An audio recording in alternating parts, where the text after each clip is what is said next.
mūsų šeima, tai, žodžiu, 5 žmonės. Turim 3 dukras. Viena, žodžiu, vyriausia dukra jau yra paauglė, jau 15 metų.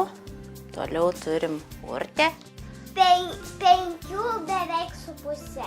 5,5. Ir turim mažąją Gustę. Tai Gustė yra šiandien kaip tik 11 mėnesių. Va. Tai va, aš esu mama Živilė ir dar turim tėtį Liną. Ir dar brolį Bazą. Brolis Bazas, tai čia yra mūsų papūga. Be žodžiu, įeina į šeimos sudėtį ir be Bazo, žodžiu, niekaip. Aš dabar nedirbu, būnu namuose su mažaja, su mamos atostogose. Šiaip pagal specialybę tai esu muzikos pedagogė, esu baigusi ir liaudies instrumentų specialybę kankles, o mūsų tėtis irgi muzikantas, groja saksofonu. Dukra vyriausia Neda groja fortepijonu irgi Balio dvariono muzikos mokykloje, tai žodžiu pas mus taip, muzikantų šeima.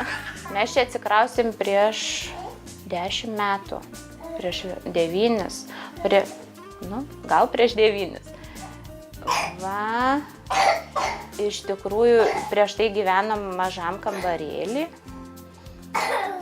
Turėjom dar tik tai vyriausią dukrą ir, žodžiu, nelabai įsivaizdavau, kad kada nors turėsim savo tokį didelį butą. Mūsų butas yra 67 kvadratų, yra 3 kambariai, svetainė, miegamasis ir vaikų kambarys.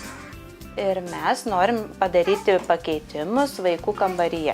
Nes atėjo toksai laikas, kai jau nori, žodžiu, ir viena, ir kita kažkokio po truputį savo kampo.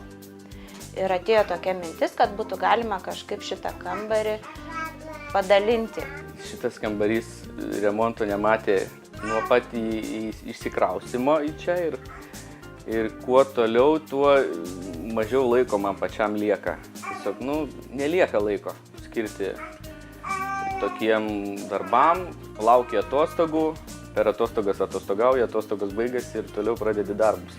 Tai va, čia yra 11,5 ar 12 kvadratų kambariukas. Pagrindinė idėja arba toks tikslas, kad padidinti kambarį ir atskirti erdves, kad abi būtų patenkintos.